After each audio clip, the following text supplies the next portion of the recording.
Testing method देखते हैं। Basically 4 type के ऑडिट टेस्ट होते हैं जो कि यूज़ किए जाते हैं ऑडिटर के द्वारा। Inquiry, observation, inspections and performance, ये वो 4 टाइप हैं। इलस्ट्रेशंस के अंदर हमको बताया गया है कि इंक्वायरी जो होती है वो मोस्ट इफ़ेक्टिव ऑडिट टेस्ट है, लेकिन वो क्या देती है, लीस्ट ऑडिट एविडेंस देती है, मतलब कम ऑडिट एविडेंस देती है। इंक्वायरी जो होती है वो यूज़ की जाती है कॉम्बिनेशंस के साथ विथ किसके अदर ऑडिट टेक्निक्स मेथड्स के साथ। इंक्वायरी अलोन सफिशिएंट नहीं होती। री परफॉर्मेंस जो होता है वो मोस्ट इफेक्टिव होता है ऑडिट टेस्ट के अंदर, एंड वो देता है बेस्ट ऑडिट एविडेंस। हाउएवर लेकिन जब री परफॉर्मेंस किया जाता है तो वो बहुत ही टाइम कंज्यूमिंग होता है, एंड वो least efficient most of the time, और वो क्या होता है, एफिशिएंट नहीं रहता ज़्यादातर समय पर। अप्लाइंग द इंक्वायरी, अगर इंक्वायरी को कम्बिनेशंस किसके साथ, इंस्पेक्शंस के साथ किया जाए तो वो भी मोस्ट इफेक्टिव होता है एंड एफिशिएंट ऑडिट एविडेंस होता है। हाउएवर लेकिन फिर भी जो ऑडिट टेस्ट है यूज़ करने के लिए, however which audit test to be used, मतलब कौन सी ऑडिट टेस्ट को यूज़ किया जाए, जब एंड इन कौन से कॉम्बिनेशंस के अंदर किया जाए, ये प्रोफेशनल जजमेंट जो ऑडिटर का होता है उस पर डिपेंड करता है। एंड ये सेवरल फैक्टर्स के ऊपर भी डिपेंड करता है। सेवरल फैक्टर्स कौन से होंगे, तो risk assessment, control environment, desire level of the evidence required, history of the errors, misstatements, complexity of the business, assertions being address etcetera. इन सारे किसके ऊपर, फैक्टर्स के ऊपर डिपेंड करेगा कि कौन सा कॉम्बिनेशन लगाया जाए। ऑडिटर डॉक्यूमेंट करता है नेचर्स ऑफ द टेस्ट, यानी कि कौन सा कॉम्बिनेशंस टेस्ट का लगाया जाएगा। अप्लाइड किया जाता है वो प्रोफेशनल जजमेंट लगाकर इन दी ऑडिट फाइल्स जो कि रिक्वायर्ड है ऐसे 230 के हिसाब से। जब टेस्ट किया जाता है ऑटोमेटेड एनवायरनमेंट का, तो ज़्यादा कॉमन मेथड्स जो होती है वो नीचे दी गई है। ऑब्टेन करना है अंडरस्टैंडिंग कि कैसे ऑडिटेड ट्रांजेक्शन्स प्रोसीड किया जाता है। ये वॉक थ्रू, इसके लिए हमको क्या करना पड़ेगा, वॉक थ्रू करना पड़ेगा, मतलब पूरा देखना पड़ेगा, कहाँ से one and to and transactions देखने पड़ेंगे।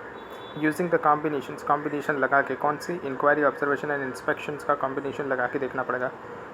तीनों का कॉम्बिनेशन लगा के देखना पड़ेगा। ऑब्जर्व करना पड़ेगा कि यूज़र्स कैसे प्रोसेस कर रहे हैं ट्रांजेक्शन्स को डिफरेंट सिनेरियोज़ के अंदर। Inspect and conformations defined in the applications, कैसे इंस्पेक्ट किया जाता है कन्फर्मेशंस को, वो भी डिफ़ाइन किया गया है एप्लीकेशन, वो भी डिफ़ाइन किया जाता है एप्लीकेशंस के थ्रू।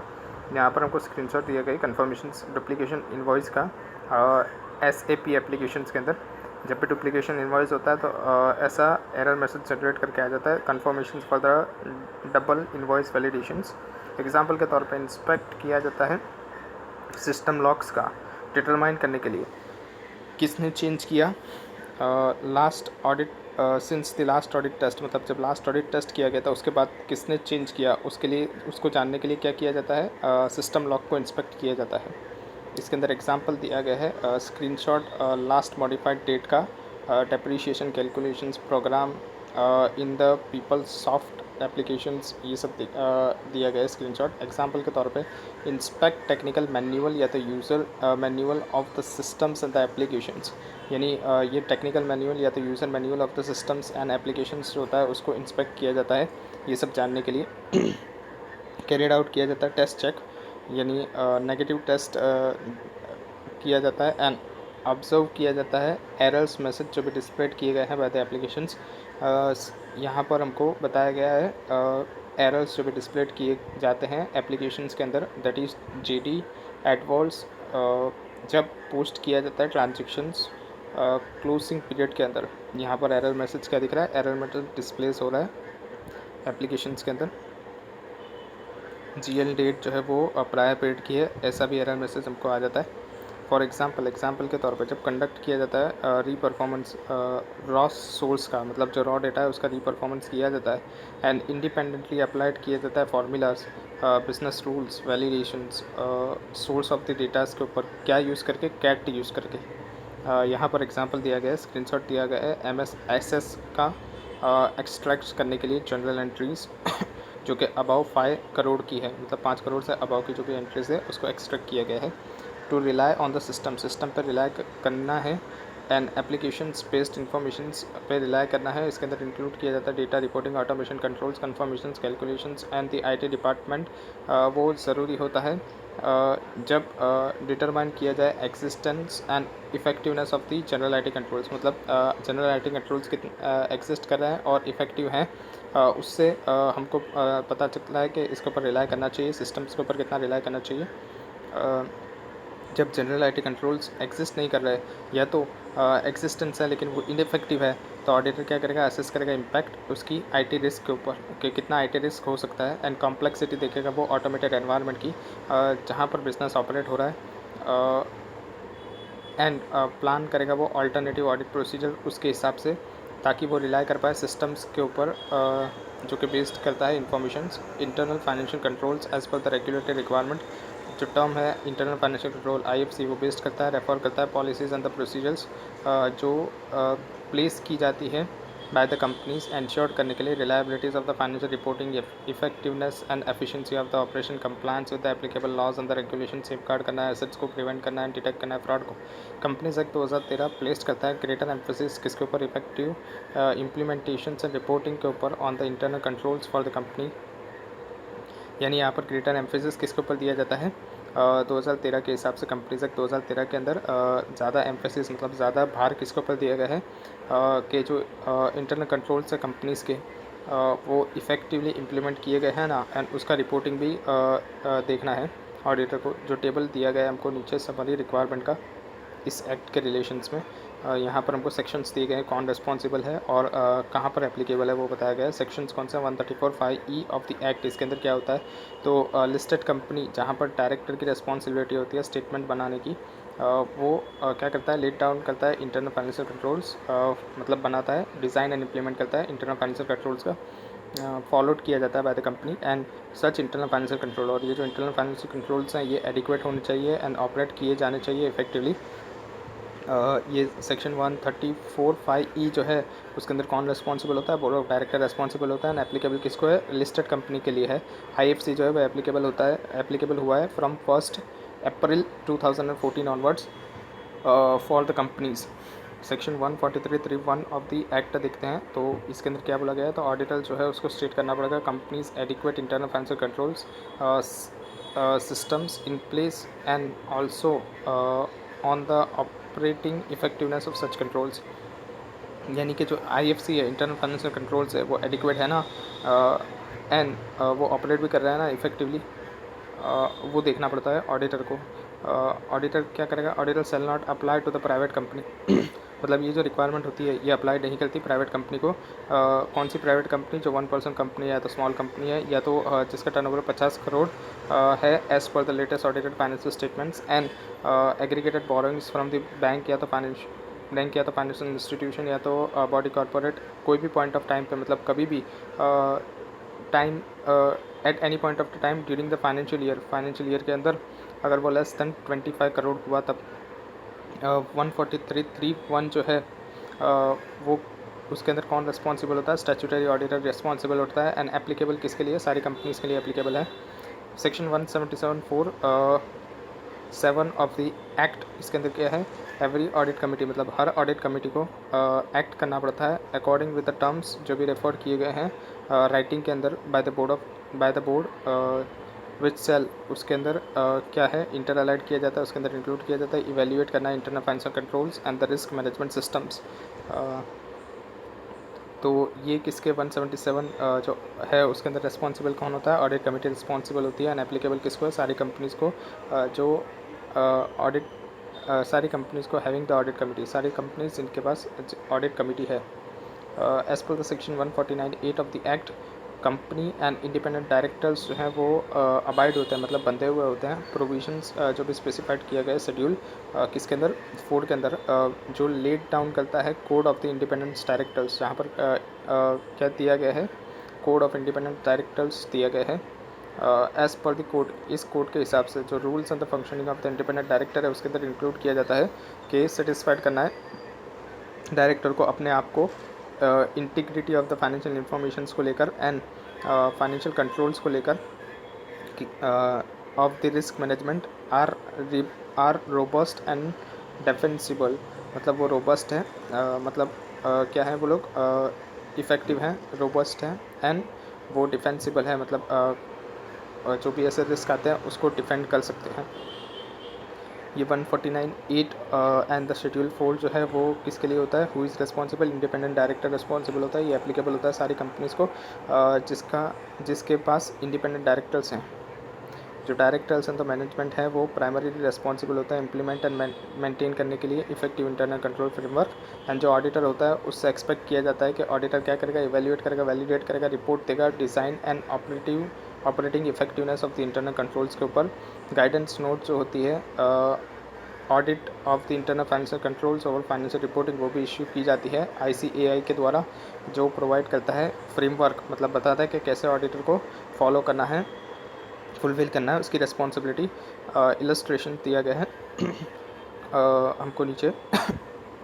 ऑडिट अप्रोच क्या होगा, ऑडिट का अप्रोच, रिस्क असेसमेंट, पहले रिस्क देखना है कि रिस्क कहाँ कहाँ हो सकता है, आइडेंटिफाई करना है significant accounts and disclosures, qualitative and quantitative considerations देखना है, रिलेवेंट फाइनेंशियल स्टेटमेंट असर्शंस देखना है, FSA आइडेंटिफाइड करना है, likely source of the miss statements के कहाँ कहाँ मिस स्टेटमेंट्स हो सकती है, कंसिडर करना है रिस्क जो कि अराइज किया जाता है from the use of the IT systems, understand and evaluate, risk assess कर लिया, अब उसको अंडरस्टैंड एंड इवेल्युएट करना है कि document understanding of the business process and flow chart narratives, मतलब फ्लो चार्ट बना के नरेटिव्स के वो सारी जो हमने मेथड देखी थी उसके हिसाब से इवेल्युएट करना है, अंडरस्टैंड करना है, प्रिपेयर करना है risk and the control matrix, RCM जैसे बोलेंगे, अंडरस्टैंड करना है डिज़ाइन ऑफ द कंट्रोल्स के कैसे डिज़ाइन किए गए हैं, कंट्रोल्स परफॉर्म करना है, walk through end to end process, मतलब एंड टू एंड प्रोसेस देखना है, जनरल एंट्री से लेके टेट बैलेंस शीट तक का सब कुछ चेक करना है कि कैसे कैसे ट्रांजेक्शन जा रहा है, process wide considering for the entries level controls, segregations of the duties, किसको क्या ड्यूटीज़ दी गई है वो भी देखना है, IT general controls, application controls भी देखना है, टेस्ट फॉर ऑपरेटिंग इफेक्टिवनेस, जो ऑपरेशंस है वो इफेक्टिवली हो रहे हैं उसको भी टेस्ट करना है, असेस करना है, नीचे timing and extend NTE of the control testing देखना है, रिलायबिलिटीज़ ऑफ द सोर्स डेटा देखना है, कंप्लीटनेस ऑफ द पॉपुलेशन देखना है, टेस्ट करना है, की report and spreadsheet sample testing देखना है, कंसिडर करना है कंप्लीटनेस competence, consider करना है competence and the independence of the staffs and the team performing the control test, यानी ऑडिटर को देखना है कि उसके पास तो कम्पिटेंट बंदे हैं ना, एंड इंडिपेंडेंस है ना स्टाफ परफॉर्म करने के लिए कंट्रोल टेस्ट से रिपोर्ट देना है। फिर लास्ट में इवेल्युएट करना है कंट्रोल डेफिशिएंसी, कोई भी डेफिशिएंसी है उसको इवेल्युएट करना है, significant deficiency in material weakness इसको भी देखना है, रेमिडिएशंस ऑफ द कंट्रोल्स वीकनेस, क्या क्या रेमिडियल हो सकती है कंट्रोल वीकनेस की वो भी देखना है, इंटरनल कंट्रोल्स मेमो ICM या तो मैनेजमेंट लेटर भी देखना है। उसके बाद ऑडिटर अपनी रिपोर्ट देगा। Data analytics for audit, digital era के अंदर जब कंपनीज रिलाई कर रही है ज़्यादा या मतलब बहुत ज़्यादा रिलायंस कर रही है कंपनी किसके ऊपर, IT सिस्टम्स के ऊपर एंड नेटवर्क ऑपरेशंस बिजनेस के ऊपर, तो जो अमाउंट ऑफ द डेटा है एंड जो इन्फॉर्मेशन है जो एग्जिस्ट कर रहा है सिस्टम के अंदर वो एरोनियस नहीं होना चाहिए, मतलब उसमें एरर्स नहीं होने चाहिए। फेमस बिजनेसमैन ने बोला था कि डेटा जो है वो क्या है, न्यू ऑयल है, मतलब नया तेल है। कॉम्बिनेशंस जो होता है प्रोसेस टूल्स एंड टेक्निक्स का वो यूज़ किया जाता है अमाउंट को amount of the electronic data के अंदर, vast amount of the electronic data के अंदर, मतलब कॉम्बिनेशंस यूज़ किया जाता है किसका, प्रोसेस का, टूल्स का, टेक्निक्स का, ताकि जो अमाउंट है इलेक्ट्रॉनिक डेटा के अंदर जो ऑब्टेन करता है मीनिंगफुल इन्फॉर्मेशन, जिसको हम लोग एनालिटिक्स बोलते हैं, वो यहाँ पर आता है हमारे पास। प्रोसेस टूल्स और टेक्निक्स को लगाकर अमाउंट जो होती है वो इसको इलेक्ट्रॉनिक डेटा के अंदर ऑब्टेन किया जाता है, जहाँ पर मीनिंगफुल इन्फॉर्मेशन निकाली जाती है, जिसको हम लोग एनालिटिक्स बोलते हैं।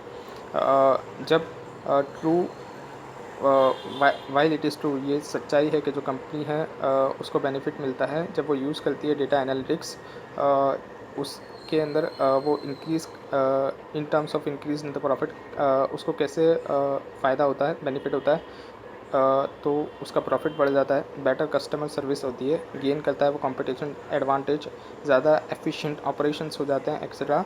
ऑडिटर को यूज़ करना है सिमिलर टूल्स, मतलब ये भी जो है प्रोसेस टूल्स एंड टेक्निक्स जो हैं इसी को यूज़ करते हुए, and techniques in an audit process उसको ऑब्टेन करना है क्या, रिज़ल्ट, गुड रिज़ल्ट को ऑब्टेन करना है, मतलब वो भी यही प्रोसेस को यूज़ करते हुए कैन एनालिटिकल प्रोसीजर्स लगाते हुए वो क्या करेगा, गुड रिजल्ट ऑब्टेन करेगा।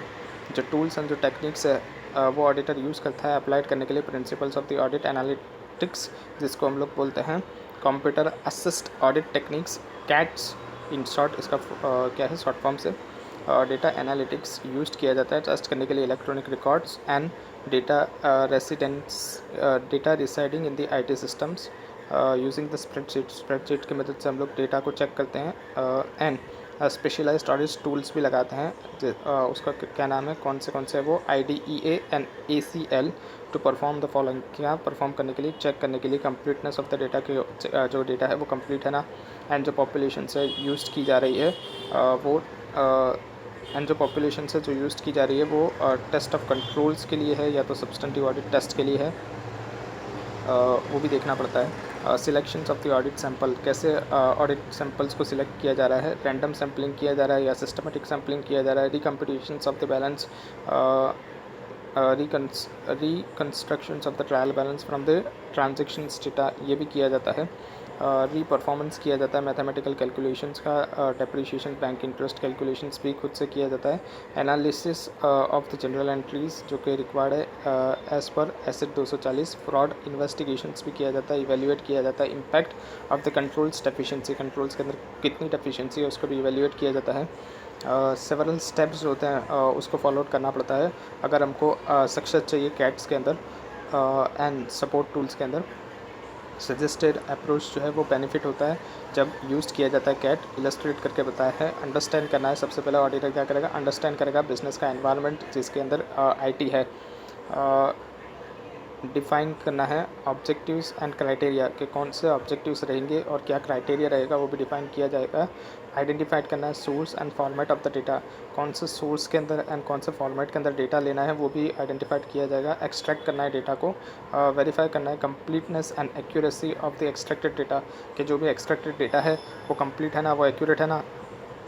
अप्लाई करना है criteria on data objective, apply criteria on the data obtain, criteria apply करना है डेटा को ऑप्टेन किया है उसके अंदर, मतलब फ़िल्टर लगा के चेक करना है। वैलिडेट करना है एंड कंफर्म करना है रिजल्ट्स को, रिपोर्ट जो है एंड डॉक्यूमेंट करना है रिजल्ट को एंड कंक्लूशंस करना है, मतलब रिपोर्ट देनी है, डॉक्यूमेंट करना है रिजल्ट्स को एंड कंक्लूशंस तक पहुंचना है, ऐसे 230 के हिसाब से। Assess and report the audit findings, जो भी फाइंड किया है ऑडिटर ने, ऑडिट करके उसको असेस करना है और उसी से रिपोर्ट बना के देनी है। कंक्लूजन्स ऑडिट का जब आता है तो पॉसिबल हो सकता है कि सर्टेन फाइंडिंग्स या तो एक्सेप्शंस जो होता है IT एनवायरनमेंट के एंड IT कंट्रोल्स के ऑफ द कंपनी, उसको असेस करना पड़ेगा एंड रिपोर्ट भी करना पड़ेगा रिलेवेंट स्टेक होल्डर्स को, जिसके अंदर इंक्लूड होता है management and those charge with the governance. इसके अंदर क्या आएगा, board of directors and audit committee आएगा। सम पॉइंट्स जो है उसको कंसिडर करना पड़ेगा हमको, क्या कोई वीकनेस है IT कंट्रोल्स के अंदर वो देखना पड़ेगा हमको, क्या इम्पैक्ट होगी अगर वीकनेस होगी ओवरऑल, और क्या इम्पैक्ट होगी अगर वीकनेस होती है IT के अंदर तो ओवरऑल ऑडिट पे क्या इम्पैक्ट पड़ेगी वो भी देखना पड़ेगा, क्योंकि इसकी मदद से हमको सब्सटेंटिव ऑडिट प्रोसीजर लगाने होते हैं। रिपोर्ट करना पड़ेगा डेफिशिएंसीज टू द मैनेजमेंट, कोई भी डेफिशिएंसी है IT कंट्रोल्स के अंदर तो उसको भी डेफिशिएंसीज को भी क्या करना पड़ेगा, रिपोर्ट करना पड़ेगा मैनेजमेंट को, यानी उनको बताना पड़ेगा कि ये डेफिशिएंसी है। इंटरनल कंट्रोल्स मेमो या तो मैनेजमेंट लेटर देखना पड़ेगा, कम्युनिकेट करना पड़ेगा in writing any significant deficiency, लिख कर देना पड़ेगा अगर कोई सिग्निफिकेंट डेफिशिएंसी है तो those charge with the governance को।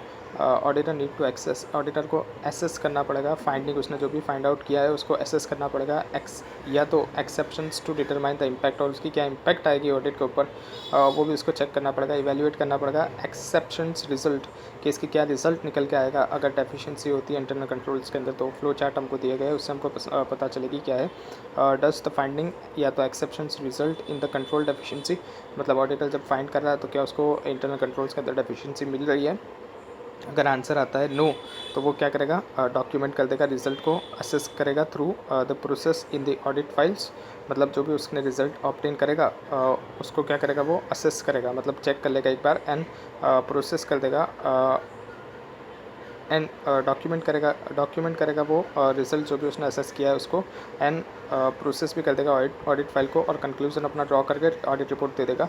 अगर डेफिशिएंसी निकलती है कंट्रोल्स के अंदर तो रिपोर्ट करेगा वो मैनेजमेंट को, इवेल्युएट करेगा कि कितने मैग्नीट्यूड तक डेफिशिएंसी है। अगर सिग्निफिकेंट डेफिशिएंसी है या तो मटेरियल वीकनेसेस हैं तो क्या करेगा वो कम्युनिकेट करेगा राइटिंग के अंदर those shalls with the governance को, assess impact on the opinion, और वो देखेगा कि उसके ओपिनियन के ऊपर इससे क्या फ़र्क पड़ सकता है, एंड वो ऑडिट रिपोर्ट बनाएगा एंड कंक्लूड कर देगा ऑडिट को।